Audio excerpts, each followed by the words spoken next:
I had absolutely no idea that this cast recording was going to exist. I am so ridiculously excited that it does. Very long story short, in 2019, a dream that I'd had for approximately 20 years came true. I got to see Mary Poppins on stage at the West End. It's the first time I've seen the musical live, and I was sitting second row. The most amazing experience of my life. Zizi Strallen was the most fantastic Mary Poppins I could have ever asked for, and Charlie Stemp was an absolutely amazing Bert. This is my favourite musical after Sweeney Todd, but my favourite Disney musical.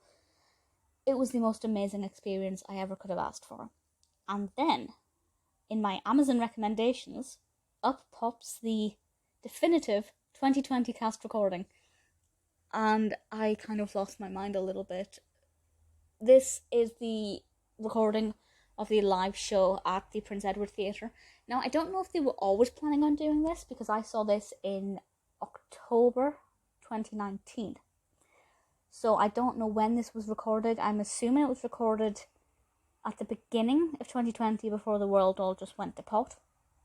And it is the epitome of supercalifragilistic and listening to this just takes me back to that room and allows me to revisit everything that I loved about that experience, minus the special effects and costumes. They were amazing.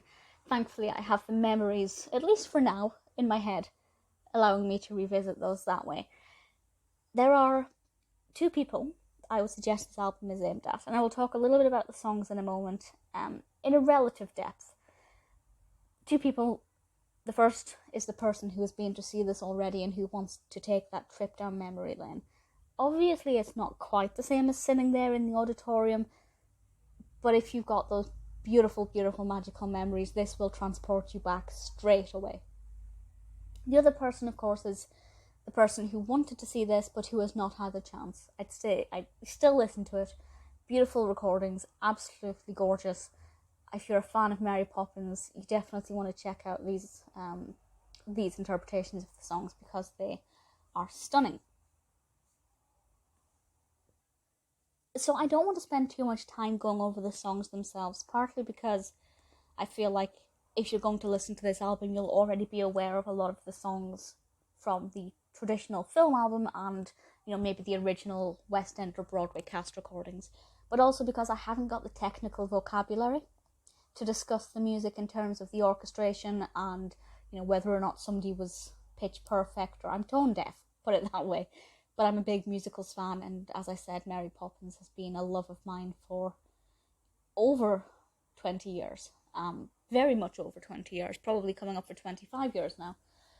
So I'm more interested in other people's opinions, but this is really just a chance for me to gush over how amazing Zizi Strallen is. So we start off with the prologue and Chim. Beautiful, beautiful introduction. It encapsulates the entire magic of the whole production and really just says, this is what's going to happen over the next 2 hours and you are going to love it. Then we have Cherry Tree Lane, which is one that I think is such a, it's missing from the film, and it's an absolutely beautiful song. And it transitions into the perfect Nanny, and it's just beautiful, beautiful. Number 3, we're going straight in with Practically Perfect. Zizi Strallen. This was obviously the first time I heard Strallen sing, and I just melted. Her voice is perfection. We also have Jane and Michael, Adelaide Barham and Gabriel Payne. Adelaide Barham is the Jane that I saw. I can't remember who the Michael was, but either way, that's something that's a little bit special for me personally. Jolly Holiday was impeccable. Jolly Holiday is actually, obviously, vocally it's astounding and stunning to listen to, but the direction for that, the mise-en-scène, everything about it, absolutely stunning. The costumes were amazing. When you go and see this, I don't want to spoil anything too much, but when you go and see this, you will love that scene. Let's Hope She Will Stay, beautiful song. A Spoonful of Sugar, obviously very iconic, and the scene, the setting for this one is so stunning, and it's just absolutely gorgeous. Number 7 is quite a new favourite, Precision and Order. And this one is obviously sung by Mr. Banks. And what I really like about this is how addictive it is. But the reason it's quite a new favourite is that I don't remember it from the film. I'm pretty sure it's in the film, but for some reason it's not a song that I revert to when I want to sing a Mary Poppins song. But this version made me fall completely in love with it, and I will, for that I will always be grateful because it is fabulous. Number 8, Feed the Birds, with the fabulous Petula Clark. She plays the beggar woman. That was kind of a special moment. Obviously, she's not in the musical for very long, but the casting there was brilliant. And I don't know, I kind of feel like maybe Petula Clark was being used as a name to lure people in. But for me, I feel like there are so many reasons to see this that it's just an added bonus. The cherry on the icing on the cake, if you like. Number 9, oh my, this is when things get absolutely insane. Supercalifragilistic, vocally perfect, harmonised. The children singing this are incredible. Again, watching it on stage is a slightly better experience because it's high energy, high intensity. The choreography is incredible. Absolutely amazing. I think you might be able to see a clip of that on YouTube. They did perform a song for, I think, Children in Need, maybe something else. There are a few clips from this musical, and you will get to see Zizi Strallen in action. She is magical. But that is just one of my favourite performances of Supercalifragilistic ever. And we have Playing the Game, which is one I'm pretty indifferent about. And then Chim, Cher-ee. I don't know why that's so difficult. Chim, Cher-ee, which is wonderful. I know I'm not supposed to talk about the musical, but just the CD, but I can't help it. The set design for that was stunning. Absolutely gorgeous. Charlie Stemp was particularly exemplary here. Really enjoyed his performance. Then we have the Entrance and Brimstone and Treacle, which is a new favourite for me. It's not in the film, and this is where, of course, should I say this? Is this a spoiler? I'm going to assume you know the story of Mary Poppins. This is where the new nanny comes in and tries to feed the children brimstone and treacle and cod liver oil. I love it. I love this song so much. It's so dark and foreboding and eerie, but really funny, and I really love it. Singing Let's Go Fly a Kite is gorgeous, and I really like how that transitions into Good for Nothing, Joseph Millson.